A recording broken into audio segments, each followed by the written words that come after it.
Welcome to Something Like That with Nav. Hey, it's Nav here. Another episode. It's going to be an exciting one. It's going to be a good show indeed today because I got some of the guys who's been in the scene for a very long time. They've been there. They've been rocking it. And one of my old friends, she's also on board the show today. They have just released a brand new single entitled Disappear.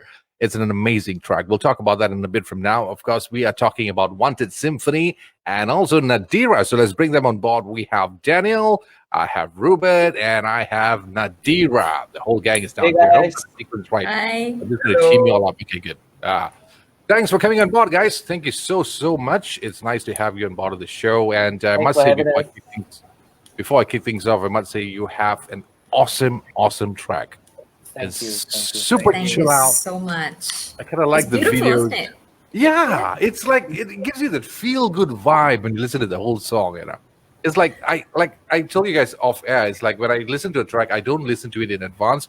Darren Tay of AHM just emailed me a couple of weeks back. I said, no, I'm not going to listen to it until the day I talk to these guys. And today, when I clicked on it, I completely regretted why I didn't listen to it a couple of weeks back. I would have put it on. I don't know what was the word you call it. Loop, yeah, on loop on my playlist, man. I would have done that. It's a nice Still not track. too late for you to do that, man. Oh, definitely. It's one of the tracks that you have your own personal list. That some of the songs you're going to put it on loop regularly. So this is Yep. definitely one of it. And Nice. before I even get into the track, I have a question for Daniel. Daniel, help me out. For years, I've been wanting to ask you this question. Never had the chance. Only I could do it this year and right now. Wanted Symphony. This is the very same Wanted Symphony that used to be a full-fledged rock band, right? Yes. Okay. It is. I just had to know. I just got to know about that, man, because I was puzzled when Darren said, "Hey, Wanted Symphony." I said, "Yeah, man, I haven't heard them in a while." And I know there were some transitions going on from a rock band, Yeah. and I know you had a solo act for a short stint, and then now it's a new lineup altogether, you can say. But it has Yeah. changed so much. So please tell me, when did this whole thing happen, man? So, wow. I mean, someone who actually, followed our history. First of all, it's a pleasure. It's an honor. And so I think Wanted Symphony started like way back in 2010, actually. So we've been around for the better part of the last decade or so. So like you correctly pointed out, we used to be like a 5-piece rock band. And I think we played every show there is, to play back in the day when live events was king. Yep. Yeah, so there was like, everything, like you name it, we probably have played it. So it was really a fun time. For me, especially at the time, I was still in college and, getting out there in the scene. It was really a whole learning process for me. And then I think sometime in 2016, 2017, everybody started to get busy with their jobs, with their lives and everything. You know how it goes, right? Yeah. And yeah, so I think that's essentially what happened. And everyone started going their separate ways. I thought to myself, hey, look, you know what? We've done too much for this name to essentially start on a rebrand and as what I think some other bands would have probably embarked on. So I decided to try something different and say, you know what, let's keep the name, but let's go with a solo act until I could find someone or someones to kind of pick it up back. I think for a year or two that was how we rolled, and then in 2017. I started doing, I started organizing a show of my own. It was called Soundstruck, and I think I remember that. Yeah, so that was where I met a lot of people, a lot of musicians in the scene. That was when the scene was really growing, right? And that was where I met Ruben. So Ruben, you want to take this part of the story? Yeah, sure. So yeah, I met Daniel at that show Soundstruck. I was invited to play, and at the time it was such a big deal for me to have been invited to play for that show, because it was like the thing. Like if you play for that show, if you get invited to play for that show, you are growing up, lah. So I was so excited, and yeah, I was there early as I always am. I'm a very punctual person, but I was doing my sound check and Daniel was just sitting around and he was like, "Oh, this fella really can sing, huh?" I was like, okay. Then we started talking, and on that night itself, we did an impromptu cover of Ed Sheeran's "Perfect." Like no rehearsal, no nothing. It was just super impromptu. Yeah, and I guess after that we hung out a bit more. We kept going out to the mamaks at night, things like that. And he asked me to play for a couple of shows, some events that he got called for. So I played, and I think in the beginning of 2018, we were just sitting in the mama, and he was just like, "Bro, you are part of Wanted Symphony also." I was like, "Okay." That's where the magic happened. I kind of got a shortcut into it. I just I mean, Well, when it's good, grab it. It's a When good it's good, offer. grab it. Yeah. That explains it all. Because I was puzzled. Is like because I was thinking that okay, I might be wrong. Maybe I got the whole idea wrong. But I do remember Daniel way back and when Wanted Symphony. I used to be a fan of the band. And then it's like, okay, something's changed down here. Did I get it right or did I get it wrong? And then I saw the whole thing's like Ruben's in the picture. Okay, maybe I got it wrong, but thank you for clearing the airwaves. I might have read about it somewhere, but it's best to get it from the horse's mouth. But now my question is this. How did you get Nadhira come on board for this particular track? Because Nadhira, if you pay attention to her music from way back till now, she's a bit picky on who she collaborates with. If you see the whole list of whoever people she's been working with, it's not the norm. It's not the norm. It's not the usual people that she collaborates with. So how did this whole Wanted Symphony Nadhira kick in? Go, Ants. Oh, okay. You go, Daniel. Okay. Yeah. So I, I think to to put this I'm not sure how to put this exactly, but we were kind of in the studio together, and so yeah, you're right. Nadhira is she's pretty picky with who she collaborates with, and even though we go way back, right? We like I know Nadhira from like I can't remember. I think one of the early years when we were on like Trax FM together. I think, and then we played like we played like that show in Times Square for like the Indie Youth Fest something. It was really really long ago. We go way back, but I think at that time we never really had the thought of collaborating, and then.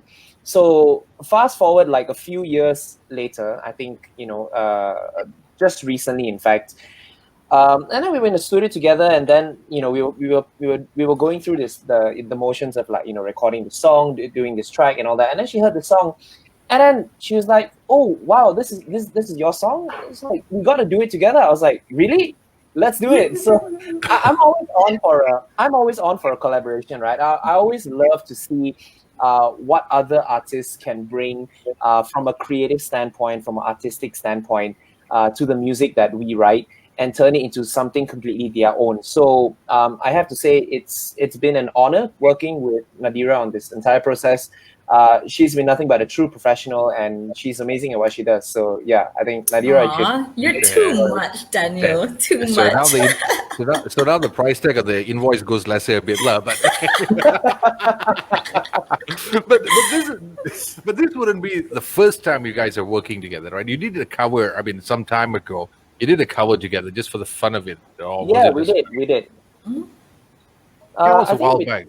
I think we did the Christmas Best part. one first, and then we did we did the cover Best Part, and then so this whole deciding to collaborate on an original song kind of stemmed from that process, I think, and then this is the one that because it's an original song, so I suppose it's getting the attention that it's getting right now, with all this promotional stuff going on and all that. So I think it's getting the attention that it deserves, because we're really happy with the because really usually it takes a bit of chemistry, and you got to have the gel going on when you can release a track working with somebody. And I see you guys did a fantastic job on this particular track. Like I said earlier, is the music video out for this? Is it out yet? It's not out yet, but it will be very soon. I'm the lucky one who actually got to see that thing. So just pay Nice. attention to it, and you'll I don't know how to put it in words for a guy. This is bad for a host to say this, but it's something that is supposed to be something is supposed to be felt instead of just watched or listened to. So when you watch the video, you'll know what I'm saying right now. And talking about this track, "Disappear," this song was written quite a while back, right, Daniel? You actually Yeah. performed the song once on your solo side, and now Yeah. coming up again. What made you decide that Disappear should come out as a full-fledged song? Disappear was actually, one of the songs that I think defined Wanted Symphony in the second half of our. And for the most part, it's one of the songs that people recognize the most, even on stage. Whether we play it, if it's just me or with the band, it's one of those songs that people can kind of remember because it's got that hook, that Yeah. tune to it, right? So we decided first and foremost that it would be a part of our album. So actually, the original album version of the song, which is electronic pop, that dropped in December. So we thought, it would be really a good idea to put out the collab stripped version of it this year as a kind of like a follow-up to that, since the song was originally written to be actually a mellow kind of ballad style, pop R&B kind of deal. So yeah, I think that's It's a Okay, so beautiful song. Love yeah, it. and the $1,000,000 question is, I was reading the lyrics to that song. It is a very lovey-dovey kind of poem-like a track, which is something that I would copy and just send it to my wife for the next anniversary celebration. Those kind of things. That's a compliment. I That's just a hope she's not compliment. listening to this because then she'll know where I got it from. Okay, it's a nice track. So was that actually meant for someone special in your life when you wrote that song? No, actually. So I'll tell you how the song was written. So and to be perfectly candid, right? So sometimes songs are like born out of the most random things, and so I think back in 2015 or 2016, I had just come back from a really long trip to Europe, right? And I was there for like, if I remember correctly, it was 6 months. It could have been longer. Yeah. So I think when someone that studied overseas, or that sort of deal, I completed my education here and all that. So when I went to Europe, I was actually like proper backpacking on holiday and things like that. So you meet people along the way, you gain a whole bunch of new experiences along the way, and then Fall when in I love. came. Short time, part-time love. Part-time love lah, part-time love. But yeah, when you come back, and the whole that whole emotion just kind of like of withdrawal, that withdrawal thingy just kind of crashes onto you. So I think that was the place that the song was born out of, and in that moment I kind of just wrote the song, and yeah, Nice. a few years later here we are. That's a nice Yes, experience, and that's great a nice story. backstory to the song, man. Yeah. You think about it, it's like you know it well, right? And Nadhira coming up with this song, writing a song that has emotional connection to people is very important. It's not just about the beat, it's not just about the whole music video or stuff, but lyrics play a very important role. These days, Yeah. you hardly find that, right? I mean, you guys been in the scene for a very long time, and nowadays it's no longer poetry when it comes to ballads or maybe R&B or soul. Correct me if I'm wrong. Do you feel that way in most songs? I feel like, because you can write fiction or you can write from your heart. And I feel like when you write from your heart, that's when the greatest things happen, because you're being your truest self and you're like in your element. So I think it's so good. It's great, because it's so real. And that's when people can feel your emotions in the song. Yeah, but it's just that for me now, for those listening to this particular podcast, if you haven't got the chance, or maybe when you get the chance to watch the video, you'll understand why. It's like you guys how presented it really well during this whole video. And Ruben, do you write songs yourself? I used to when I was a solo. So before I met Daniel, I did write a couple of songs. But to be honest, I don't know if they were any good, but they were depressing as hell. Like Silverchair. Yeah, it was super depressing. But I don't know. For me, when I used to write songs, it was an escape, right? It was for me to get whatever I was feeling off of my chest. And my whole philosophy on writing is because I did used to play these songs live, and my whole philosophy is that if I can even touch one person, or if I can make one person feel something, I've done my job as a musician.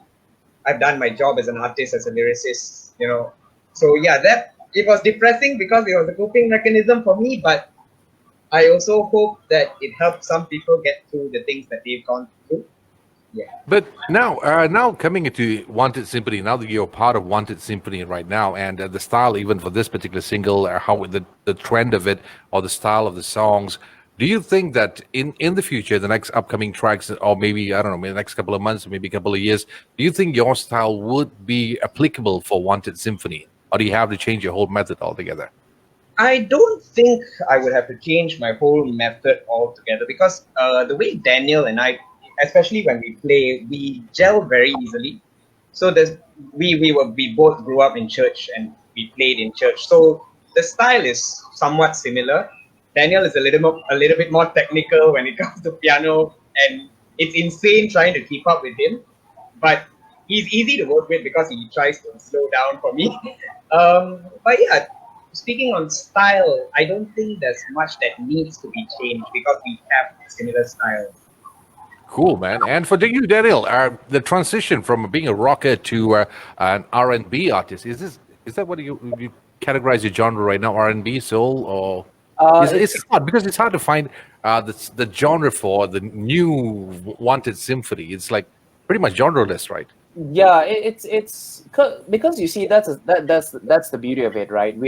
We're as a duo, we are able to write and put out music as how we feel it should sound.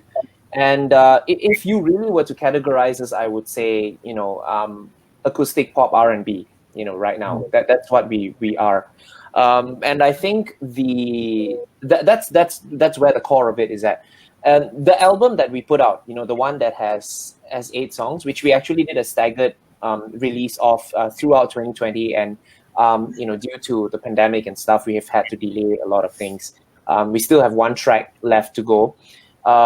So that album, that collection of songs, was more, I would say, for in-trend listeners these days. So it doesn't stray off genre too much. It's just that the way the instrumentation and everything was done was more from an electronic pop kind of standpoint, to make it more easy listening per se. Yeah. And are you enjoying the whole process? It's like, because it's like I said earlier, because I'm still trying to digest the whole thing from rock to this particular genre. It is something totally different because you guys were known for that particular sound at one point in time, and transitioning to something completely different. Was it an easy process for you? Yes and no. I would really say yes and no, because as at the heart of it all, my identity as a musician has not changed. I would say my delivery has changed, and getting used to that form, the new form of delivery, is something that that it took a while for me to get used to. Like, for example, we would play shows to hundreds of people standing in front, rocking out, jumping around, and screaming on top of their lungs, because that's essentially what a rock band does, right? And to be very honest with you, I do miss that. I really do miss that. Like, I'd be lying if I said I don't. But having seen the way we perform now, right? We still play to crowds of people. The only difference is that, for example, now they're seated down and they actually pay attention to the lyrics that we sing, and they're actually taking in every music technicality, every little twist and turn, every little accent that we do, everything that we do that we speak through our music. And that's an entirely different experience altogether. And I think that is what we as a band currently, that's what we live for. So, and for bands and for fans, how did they take that? Because I'm still one of the fanboys from back then, and now I'm a new fanboy for this version of it. So it's like to switch from one thing to another is not going to be an easy transition for us fans. So how did most of your fans take it? So I to be completely candid, I think we may have lost some of our older fans back in the day. clearly because they were, they were into that genre of music, and we don't go out and we don't rock out as much anymore. It's called Um, evolution. Evolution. right? Yeah, Yeah. it's normal. Yeah. But I think for the most part, as long as people still, we've gained like a whole new fan base, especially now with the age of like digital music distribution and things like that. Yeah. So I think the whole idea of fans has kind of changed with us as well. So yeah, I mean, how did they take it? I think it's best if they speak for themselves. But I would like to think that we kind of ease them into it, because it didn't happen overnight. It kind of happened over like the course of like a year or two. So yeah. Well, on the bright side, this is where you get to show your range, or rather the different sides of Exactly, an artist, yeah. a musician. It's just like this.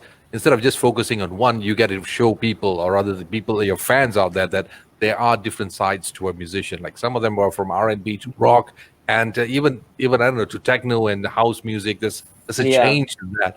And another person, Nadhira, I got to find out from you. You've been in the business for as long as I can remember. It's been a very, very long time since I first Very met long you. time. And Yeah. you had the album. The first one you came out was what, made in Malaysia, From right? Malaysia with love. From with Malaysia love. with love. Yeah. And from then till now, you have. I could just say this. Like, I'll just daringly put it out there. You are one of the person that is associated every single time when you listen to some R&B track or hip hop track.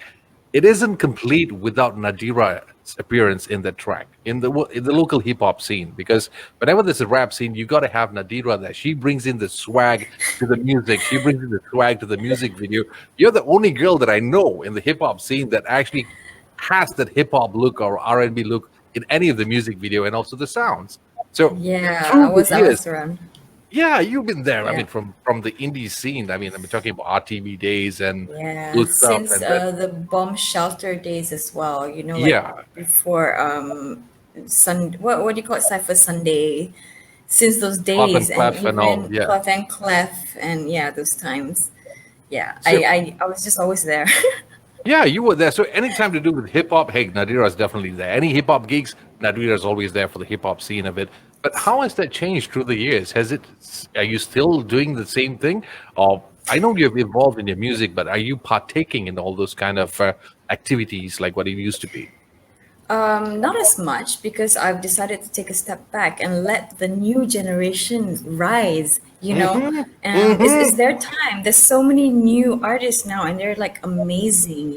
So like, I mean, even during my time, I wasn't the only one that was doing it. There's people like Kada, Hani Madu, and then there's like Shikara, and there was a few other people where I did like a cipher video with all the Yeah. females doing the rap, right? Rubber Band, Al those were- Capone, everybody was there, exactly. right? So those were the ones who were representing at that time, and we were like, and people have asked us to do like a new one, and we're like, you know what? Let's leave it at that. We let the new generation do their thing, because that was our time, that was our time back then. So yeah, so I don't partake in it as much, but I do have shows. Like now I'm more focused on like corporate shows. We do corporate shows a lot.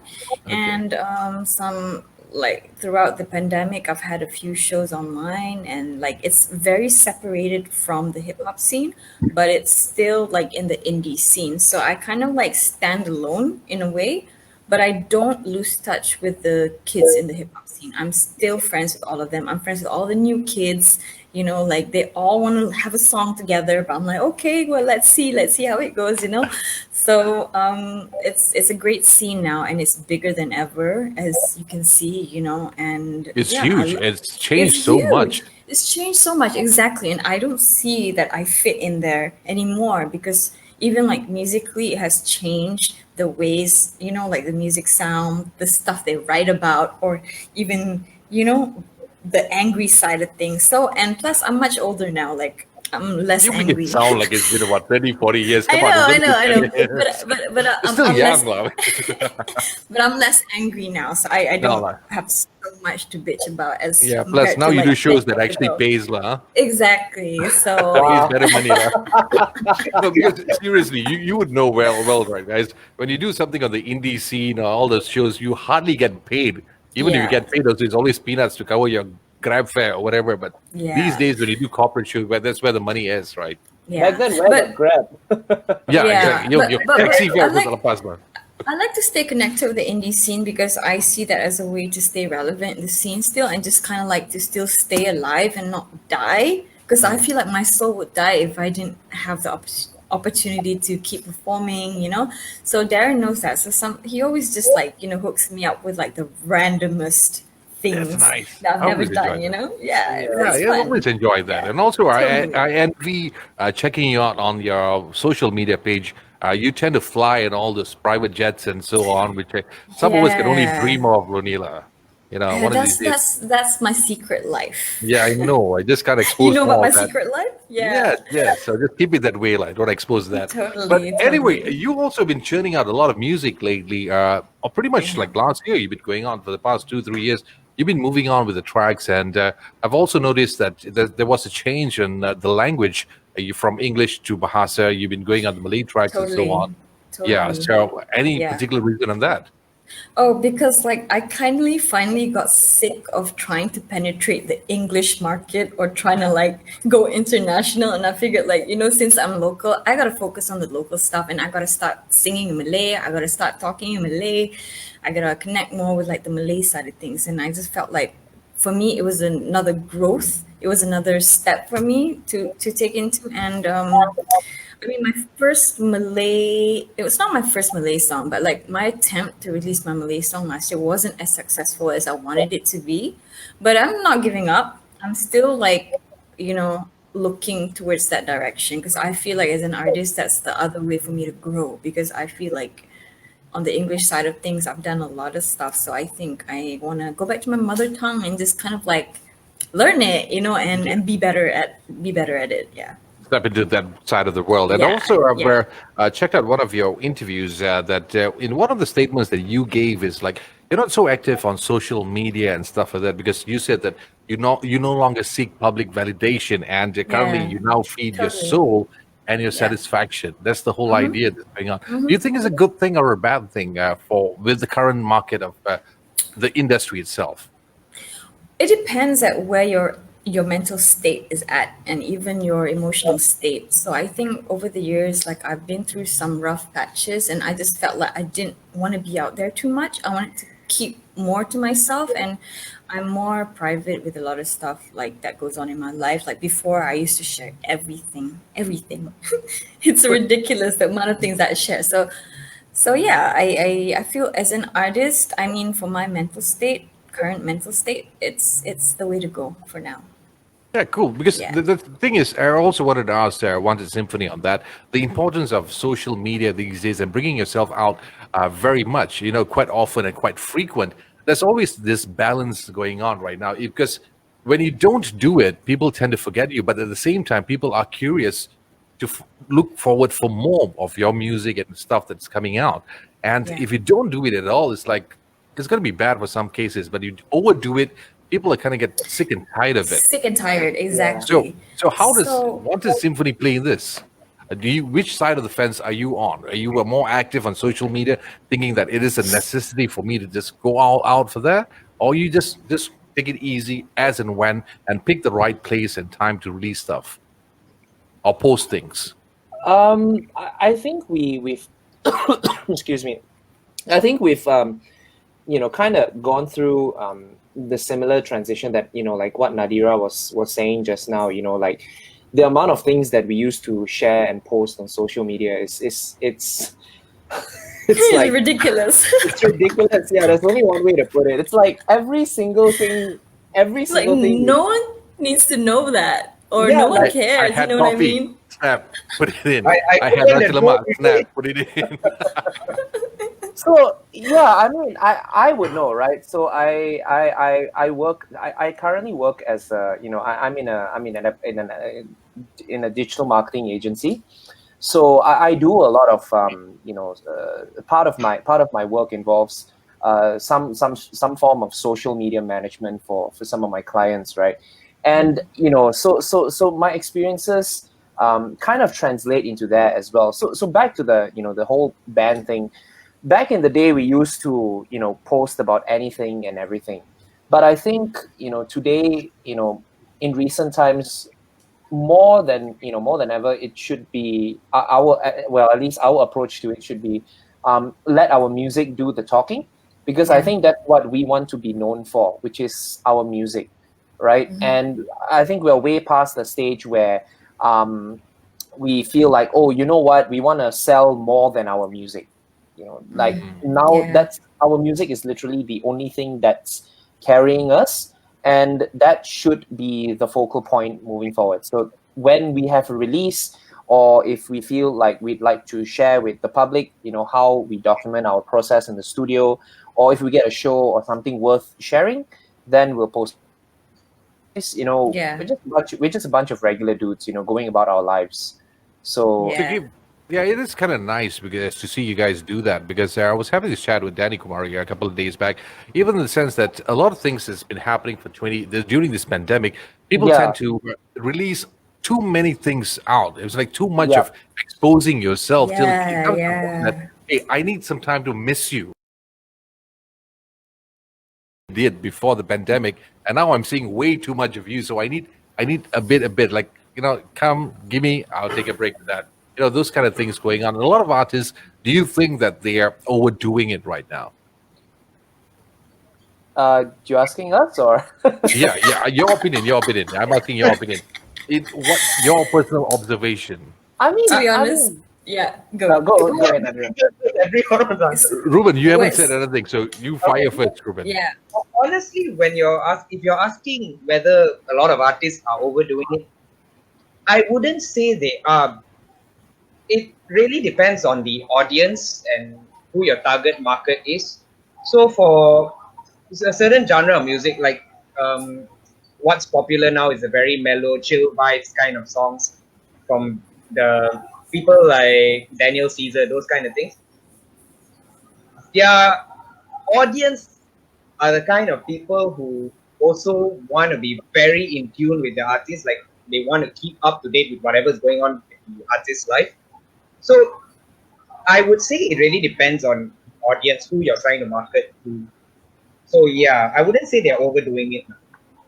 How about you, Daniel and Nadira? Do you guys feel the same? Well, it depends. Sometimes I feel like some artists take it way too much that they fake it, you know? Okay. Yeah, like especially when it comes to sponsorships. Like Okay. every other week there's a great product coming out, like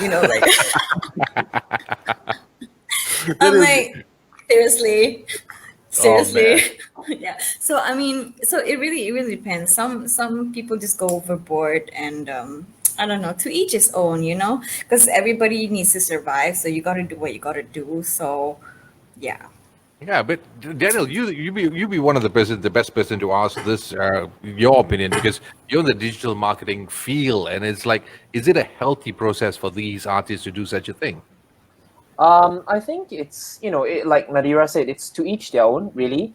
For me personally, I feel there's no like overdoing it or underdoing it, right? You do whatever keeps you happy. You do whatever you feel, keeps your audience entertained and engaged with you. But at the same time, I think, as long as you don't feel like you're burnt out from churning out content on like a daily basis or whatever, Yeah. then I mean, churn out all you want, but Yeah.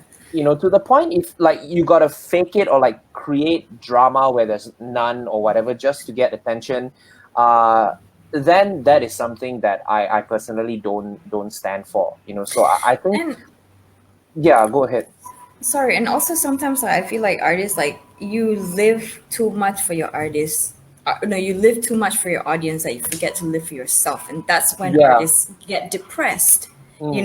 Because you're giving way too much of yourself out to people that you forget to keep some for yourself. So Yeah. Yeah, which is So- true also. Because another thing, based on my personal observation from the days I've been on radio, TV, till this very day to podcast, I've seen artists come and go, transitions of artists, things that they go through. The problem is when they get too into it, what's happening is that they lose the originality of themselves. in terms They of the lose- music, whatever they produce, and so on. They, So, like I said, they become their persona, you know? Yeah. They become their yeah. They're like in So, like- character the whole time, right? Yeah. yeah. So, and then your sound is no longer there. You tend to give things that which is not meant to be you. It's like what the audience want. You keep giving them. It's like how do I put it in simple words? You keep giving them what they want, but not what they need.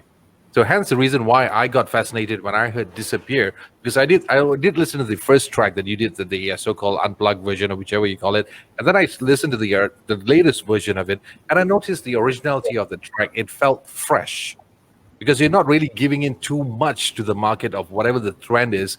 I listen to tracks. I go by tens or hundreds of songs per day or a week. You just want to see something different going on. And all of a sudden, everybody seems to have that same pattern. And then I see tracks like yours come out. It's a fresh feel. It's something different because you're maintaining that. You're not giving people what they continuously want at all times. And you just want to have something totally different. I hope I'm not Yeah. sidetracking and turning this into a documentary or something like that. It's just that it's always nice to pick on the brains of artists because they have a totally different perception of view of what's there, things that's going on out there. But anyway, let's go way back to the track "Disappear" and your music right now. It is out. It is available on Spotify and all the major platforms, right? Yep, it is. Yes. And music video, when would that be out? I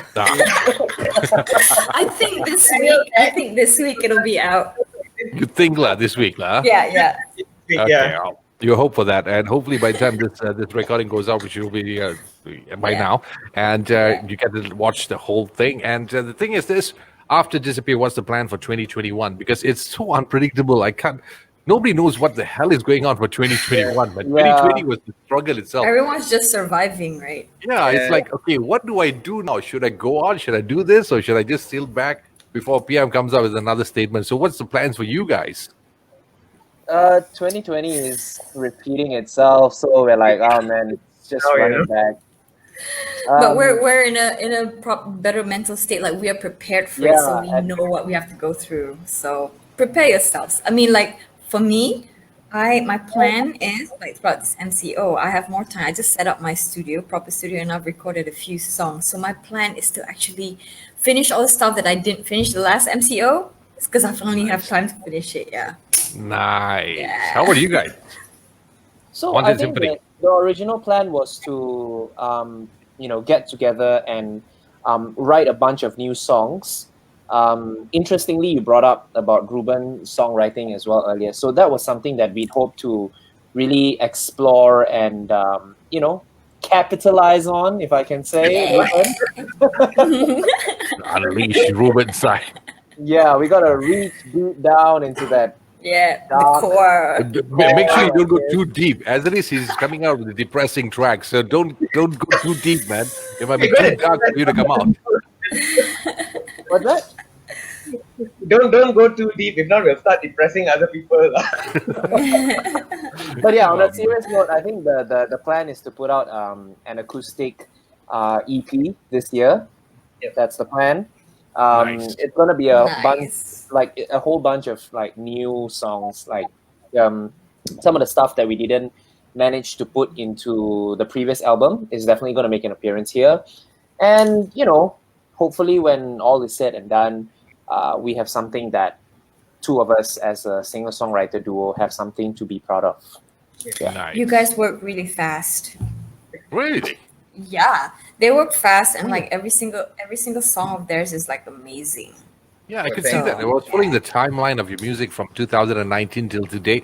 Yeah, you guys are pretty fast, man, compared to most of the guys that I come across with. It's like, Really? it was 'Cause it felt like forever. I think. Yeah.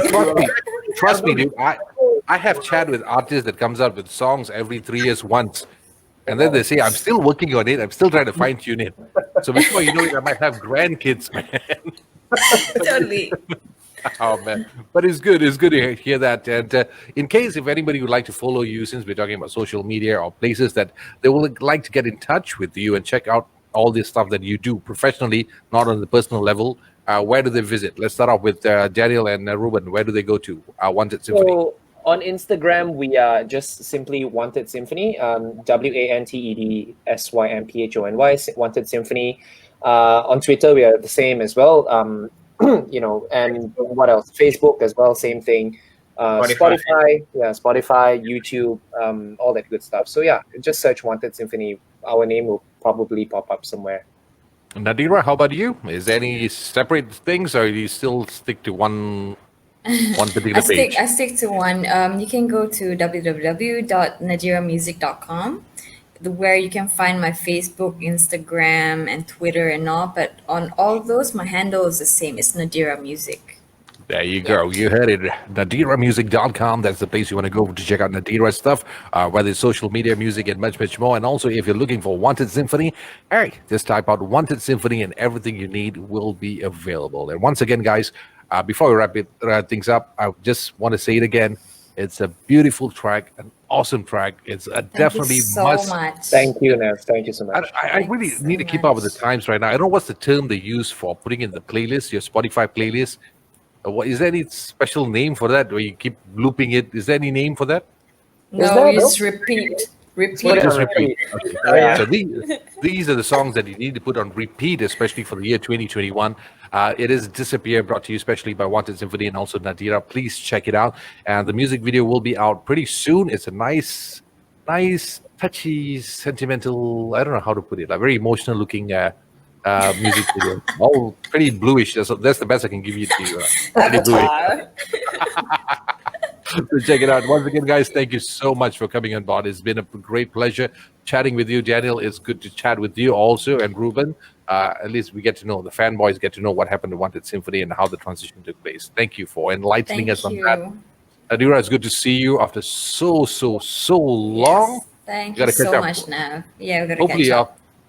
Hopefully this MCO ends soon, man. I need to go and catch up with Totally. friends. It's been a while. Thank you. Yeah. AOIs. Yeah. AOIs. Yeah, right. All right. Thanks a Take lot, guys. care.